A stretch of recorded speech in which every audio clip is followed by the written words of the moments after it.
counting down. Hello everyone, my name is Cori. I'm a learning experience designer here in the Lufthansa Innovation Hub. But I wasn't always a learning experience designer. I spent 10 years in innovation consultancy. I've been designing and delivering workshops to help people collaborate and problem solve. And I loved it. And about 5 weeks ago, I got this amazing opportunity to lead a learning team, to step up and help. Do you remember what happened about 4.5 years ago? So this is what happened. Spoiler alert. I got to take this incredible opportunity to come and lead a learning team in a Big 4 management consultancy. It was a big chance for me. And I have to say, my first reaction of hearing learning was something a bit like this. In 1930, the Republican-controlled House of Representatives, in an effort to alleviate the effects of the the Great Depression, passed the the tariff bill, the Hawley-Smoot Tariff Act, which raised or lowered, raised tariffs in an effort to collect more revenue for the federal government. Okay, I'm going to stop that there, right? Do you know where I'm coming from? Does anyone know the movie? Yes. What is it? Yes, but we don't know the name. It's Ferris Bueller's Day Off, right? Okay, so this is an old cult movie that I've been watching. This is about my preconception about learning, and I was kind of terrified about it. And I think the biggest problem here is really education. And when we walk into the corporate realm of learning, it is impossible to say the word learning without people immediately thinking about school. About rote repetition, memorizing facts, of which you will be later tested on. Right? Does anyone know the movie name? Yes, don't ask me what, right? This is the problem with education. We're kind of, by the time people grow up and come into corporate organizations, they are kind of jaded, right? They're like, oh God, they want us to learn, right? So I was like, this is gonna be fun. And I took this job with a big mindset of, I am going to innovate learning. I'm gonna kill this shit. I'm gonna rock it, right?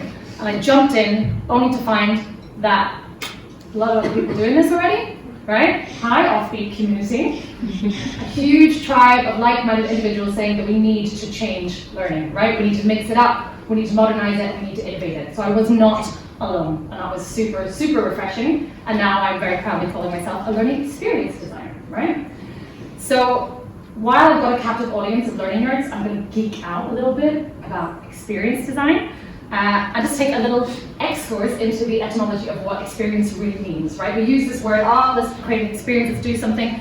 If we look at the etymology, the word experience comes from a trial, a proof, an experiment, knowledge gained by repeated trials, right?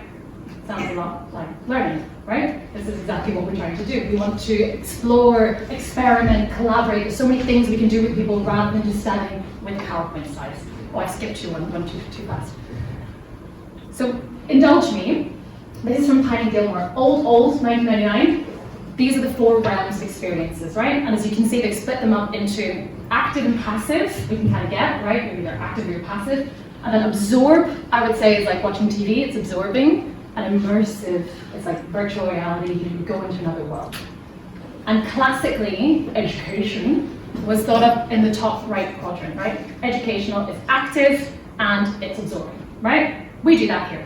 I love doing things like that. I do fun trainings that look like workshops, which people keep telling me, oh, it didn't feel like a training, it felt like a workshop. I'm like, okay, what's the difference? So we love doing that. We bring people together, we get them to roll up their sleeves and problem solve and do things in real time.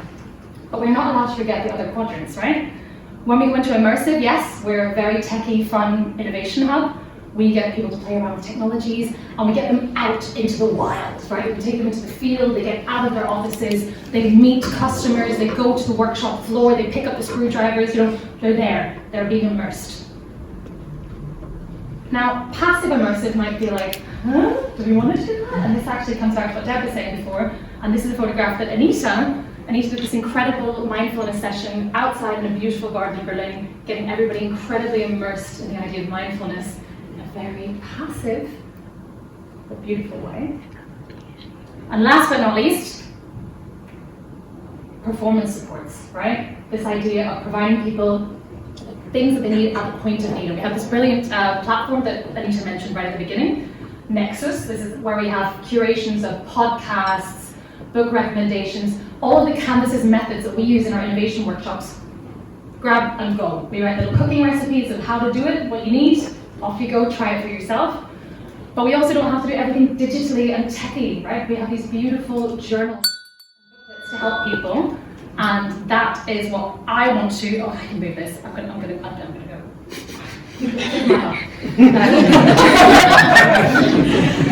What you ask yourself when you think why, when you ask yourselves, do they give a shit? Do they give a shit? And if they do give a shit, they will pull. Your learners will pull and they will go to all these passive resources and they will grab them for themselves. And if they don't give a shit, that's when you need to get active and immerse with them, immerse and absorb. And that's my call to action for you all. Sorry that I went over time. Help learners get over their school trauma by looking at all 4 of their Erasmus experience. Learning is not what we think it is.